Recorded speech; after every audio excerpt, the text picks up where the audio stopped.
नमस्कार। आज हम मकर राशि में होने वाले उन 6 ग्रहों की युति के बारे में जानने जा रहे हैं जो बहुत ही एपिक है। ये युति लगभग 60 साल बाद इस तरह से सामने आ रही है। आप सभी जानते हैं इसके पहले जो वीडियो हमने देखे हैं, उन सभी में मैंने मकर राशि में स्थित गुरु शनि के बारे में बहुत विस्तार से बताया है, हर राशि के लिए बताया है। आज खास करके हम जो बात करने वाले हैं वो मकर राशि में होने वाले उन सभी 6 ग्रहों के कंजंक्शन के बारे में जानने जा रहे हैं, जो एक बहुत अलग प्रकार की ऊर्जा क्रिएट करने वाले हैं हम सभी के जीवन में। चलिए समझते हैं। आज हम खास करके नक्षत्र के ऊपर भी बात करने वाले हैं। क्यों? क्योंकि ये सभी ग्रह जिस नक्षत्र में प्रवेश कर रहे हैं, वो है श्रवण नक्षत्र और श्रवण नक्षत्र में इन सभी ग्रहों का अलग-अलग फ्लेवर हमारे सामने बाहर निकलने वाला है। सबसे पहले हमें समझना चाहिए कि श्रवण नक्षत्र क्या है? श्रवण नक्षत्र क्या दर्शाते हैं? उस नक्षत्र की ऊर्जा किस प्रकार से काम करती है? श्रवण मतलब हम सभी जानते हैं कि श्रवण मतलब सुनना। श्रवण की जो ऊर्जा है या जो शक्ति है उसे समहन शक्ति बोलते हैं, कनेक्टिंग विद अदर्स। क्योंकि आप जब किसी को समझते हैं, जब किसी को सुनते हैं तभी आप उस व्यक्ति को समझ पाते हैं कि व्यक्ति असल में कैसा है। और जब इतने सारे ग्रह उस नक्षत्र में आ रहे हैं, तो वो डेफिनेटली आपको सचेत कर रहे हैं कि अब आपकी भूमिका सुनने की है। वो फिर चाहे आपके इन-लॉज़ के एस्पेक्ट में हो, वो फिर चाहे आपके करियर के एस्पेक्ट में हो, वो फिर चाहे आपके अध्यात्म के एस्पेक्ट में हो, वो फिर चाहे आपके पर्सनल वॉइस के एस्पेक्ट में हो कि आपका हृदय आपसे क्या कहना चाह रहा है, आपकी आत्मा आपसे क्या कहना चाह रही है, आपके आपके पति, आपकी पत्नी आपसे क्या कहना चाह रही है। आपको एक इंटरनल कनेक्शन वहाँ पे महसूस होगा। फॉर एग्ज़ाम्पल आप अपनी अंतर आवाज़ को बहुत लंबे समय से अगर इग्नोर कर रहे हैं, उपेक्षित कर रहे हैं, मान नहीं रहे हैं, तो ये समय है कि अब उस चीज़ को आप इग्नोर ना करें और पूरी तरह से मान्यता दें उस चीज़ को। देखिए, श्रवण नक्षत्र जो है वो मकर राशि में आता है। 10 डिग्री से लेकर 23 डिग्री की कैप्रिकॉर्न राशि में ये श्रवण नक्षत्र स्थापित है देखिए। इसका जो पद है ये मेष, वृषभ, मिथुन और कर्क में आता है। मतलब पहला पद, मतलब पहला चरण, दूसरा चरण, तीसरा चरण और चौथा चरण। ये इसका जो रूलिंग प्लैनेट है, जो रूलिंग लॉर्ड है, वो है चंद्र। और चंद्र के और 2 नक्षत्र हैं रोहिणी और हस्त नक्षत्र। रोहिणी में आप देखेंगे कि राहु महाराज विराजमान हैं। तो राहु महाराज से श्रवण नक्षत्र में ये सभी ग्रह त्रिकोण में आ रहे हैं। ये बहुत बड़ी घटना है, ये बहुत महत्वपूर्ण घटना है। देखिए इसकी जो इस नक्षत्र का जो अर्थ है वो है टू हियर, टू लिसन या फिर लिसनिंग इक्विपमेंट जो होते हैं ना, जो कानों की यंत्रणा को कमज़ोर कर देते हैं और आप वो यंत्र यूज़ करते हैं ताकि आप अच्छे से सुन पाएँ, उस यंत्र को भी श्रवण नक्षत्र दिखाते हैं देखिए। इसे कहा गया है the star of listening year. अब देखिए इसका जो आप सिंबल देखेंगे ना, तो आइदर ऐसे कान कहा गया है, मतलब कान का सिंबल आएगा या फिर 3 फुटप्रिंट, मतलब 1, 2 और 3, या फिर इसे एरो कहा गया है। मतलब बहुत सारी आवाज़ें आपको अगर अपने दिमाग में सुनाई आती है, obviously thoughts are many times louder in our brain or in our thought process. So we are unable to filter the exact thought which is wanted in that particular moment. उन सभी मोमेंट में या उन सभी thought process में जो आ रहे हैं, जा रहे हैं, उसमें वो एग्जैक्ट थॉट पकड़ना जो एग्जैक्ट आपके विषय वस्तु के लिए, आपके सिचुएशन के लिए परफेक्ट मैच होता है, आपको सोल्यूशन देता है। श्रवण नक्षत्र आपको वहां पे हेल्प करता है और वही खासियत है श्रवण नक्षत्र की, क्योंकि इसकी डिटी जो है वो विष्णु है। वामन अवतार जो विष्णु जी का है उसे त्रिविक्रमा भी कहते हैं, 3 फुटप्रिंट। हम सभी को वामन अवतार की स्टोरी पता है। बाली जो राक्षस थे, उन्होंने बहुत बड़ा यज्ञ रखा था और वो स्वर्ग पे अपना प्रस्थापित करना चाहते थे राज्य, और शुक्राचार्य उनके गुरु थे और वो उन्हें पूरी तरह से गाइड कर रहे थे। शुक्राचार्य जानते थे कि ये यज्ञ पूर्ण होने न होने के लिए कहीं न कहीं कोई न कोई त्रिदेव यहाँ पे आएँगे और इस यज्ञ को पूर्णता नहीं देंगे, या उन्हें उन्हें डर था उस चीज़ को लेकर। तो शुक्राचार्य से नहीं छुपा था कि कोई भी अगर त्रिदेव अवतार लेकर आता है, भेष बदल कर आएगा, तो वो जान जाएँगे। परंतु बाली जो थे वो काफ़ी विष्णु जी के बहुत भक्त थे, और जब वामन उस यज्ञ के लिए आते हैं और माँगते हैं कि तुम मुझे क्या भिक्षा दोगे? बाली बोलते हैं कि जो आप कहेंगे प्रभु, मैं देने के लिए तैयार हूँ। और इस तरह से उन्होंने कहा कि मुझे 3 पग भूमि दीजिए। 3 पग भूमि जब उन्होंने देने का विचार किया, तो पहली पग भूमि में, दूसरी पग भूमि में ऐसे करते हुए पूरी सृष्टि खत्म हो गई। तीसरा पग कहाँ रखूँ? ये प्रश्न था। तो बाली ने कहा कि आप तीसरा पग मेरे सर पर रखिए। इस तरह से ये 3 फुट जो है, इसका जो स्टोरी है, वो इसकी इसकी जो माइथोलॉजिकल स्टोरी है, ये इस तरह की मान्यता रखती है और इस तरह का एक महत्वपूर्ण भूमिका निभाती है श्रवण नक्षत्र के उस ऊर्जा के लिए। आप देखेंगे कि ये जो नक्षत्र है, ये रजस गुण का है, रजस गुण का है। और रजस गुण जो है ये रजस, तमस और सात्विक।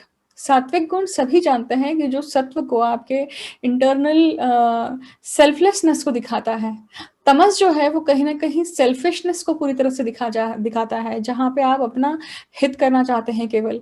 परंतु रजस क्या है कि आप भी खाओ, मैं भी खाता हूँ, दोनों मिलकर सुखी होते हैं। जो आपको हमेशा आनंद में रखेगा, जो आपको हमेशा प्लेज़र में रखेगा। तो ये जो प्रवास है तमस से रजस का, रजस से सत्व तक का प्रवास है। तभी आत्मा का प्रवास उन सभी चीज़ों से, उन सभी लेयर से छूटकर, आप कार्मिक बंधनों से छूटकर, तभी आप मोक्ष को, या तभी आप इस जीवन चक्र, जीवन मृत्यु के चक्र से छूट सकते हैं। तो श्रवण में बहुत बहुत बड़ा इम्पोर्टेंस है, बहुत बड़ी भूमिका है आपके आध्यात्मिक उन्नति के लिए। इसलिए श्रवण नक्षत्र आध्यात्मिक स्तर को भी दिखाते हैं कि आप उन विचारों को सुने जो आपके आध्यात्मिक स्तर को उन्नत कर सके। देखिए, श्रवण नक्षत्र के जो त्रिदेव हैं वो ब्रह्मा हैं। ब्रह्मा रोहिणी के भी त्रिदेव हैं और हस्त के भी हैं। ब्रह्मा जी क्या करते हैं? ब्रह्मा जी क्रिएटर हैं। जैसे विष्णु जी पालन करता है, मेंटेन करते हैं, और शिव जी डिस्ट्रॉयर है। किसी भी चीज़ का पूरी तरह से, जो भी चीज़ जन्म लेती है, जिस भी चीज़ का निर्माण हुआ है, उस चीज़ का सर्वनाश होना निश्चित है।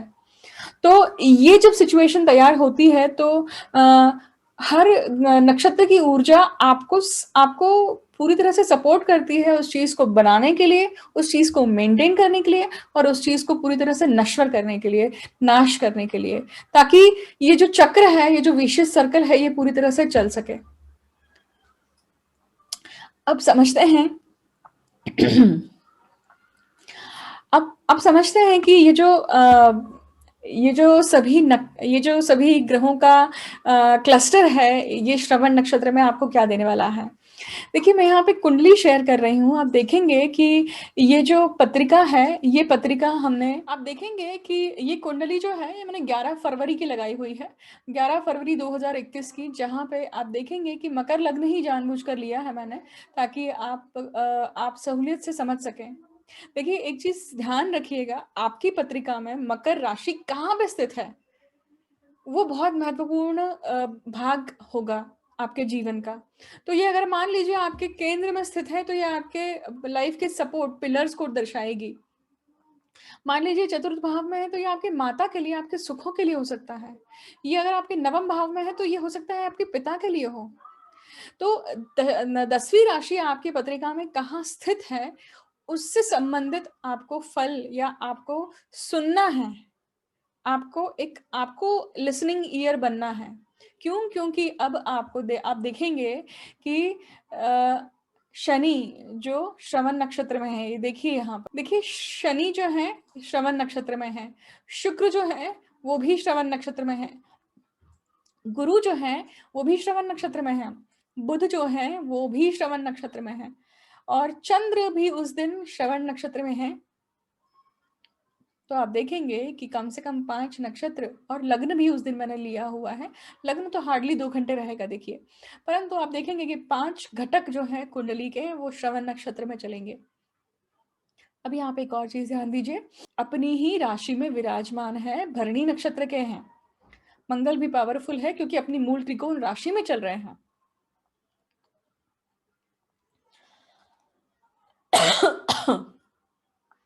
सूर्य जो है वो धनिष्ठा नक्षत्र में है। धनिष्ठा नक्षत्र मंगल का ही नक्षत्र है, और मंगल और सूर्य में आपस में मित्रता है, तो ये कंपैटिबल हैं। मतलब सूर्य के आपको अच्छे ही फल मिलेंगे यहाँ पर। अब आप देखें कि चंद्र, बुध और गुरु, ये 3 ग्रह जो है ये सूर्य के समीप होने के कारण ये अस्त है, अस्तंगत स्थिति में है फिलहाल। फिलहाल मतलब हम फरवरी की बात कर रहे हैं। जब कोई ग्रह अस्तंगत होता है तो सूर्य की रिस्पॉन्सिबिलिटी बढ़ जाती है, वो अपना फल देने में सक्षमता नहीं रखते हैं। जब वो अपना फल देने में सक्षमता नहीं रखते हैं तो सूर्य के ऊपर रिस्पॉन्सिबिलिटी ज्यादा आ जाती है। तो मान लीजिए अगर सूर्य में बुध की दशा है, सूर्य में अगर गुरु की दशा है, तो सूर्य के ऊपर रिस्पॉन्सिबिलिटी आ जाती है कि वो उन ग्रहों के आपको फल दे सके, क्योंकि वो किसी न किसी भाव के कारक ग्रह हैं। इसलिए अब देखिए, अब इसके 3 अर्थ निकलते हैं। 3 अर्थ क्या होंगे? पहला अर्थ है कि जब इतने सारे ग्रह मकर राशि में, मतलब एक ही राशि में जब विराजमान होते हैं, तो देखिए साधारण सी घटना लेते हैं कि अगर हमारे घर पे या किसी जगह पे बहुत सारे लोग इकट्ठा होंगे, तो वो आइदर कुछ सेलिब्रेट करने के लिए इकट्ठा हो रहे हैं, मतलब सेलिब्रेशन के लिए इकट्ठा हो रहे हैं, या फिर किसी इंपॉर्टेंट घटना को डिस्कस करने के लिए इकट्ठा हो रहे हैं, या फिर जैसे मैंने सेलिब्रेशन कहा उसी का ऑपोजिट हो सकता है कि किसी की मैयत हो या किसी का एक दुखद घटना है उसके लिए एकत्रित हो रहे हैं। ये सभी प्रकार की घटनाएं होने की संभावना है। ये कहीं ना कहीं इम्बैलेंस भी दिखाता है, क्योंकि ये बहुत सारे ग्रहों की ऊर्जा एक साथ आकर एक जगह पे स्थापित हो रही है। शनि यहाँ पे बलवान हो जाते हैं। क्यों? क्योंकि शनि के घर में ये सब चीजें हो रही हैं। शनि जो है, शनि विरक्ति के स्वामी हैं, विरक्ति के कारक हैं, और शनि आपको फ्रस्ट्रेशन, डिसिप्लिन में रहना सिखाते हैं, या दिखाते हैं कि कहीं ना कहीं आप सत्य की या फिर जो चीजें आपके जीवन में अनावश्यक है उसे निकाल दीजिए। तो ये सारे ग्रह आपको सचेत करेंगे कि जो जो चीजें अनावश्यक है निकाल दीजिए। अब आपको उन सब चीजों को सुनना है। So for all the Rashis, what I will suggest is be a listening ear. Whatever is happening in your life, जो भी आपके कानों में पड़ रहा है, उन सभी चीजों को इग्नोर मत करिए। कोई अगर आपको कोई चीज बार बार कह रहा है तो उसे इग्नोर मत करिए।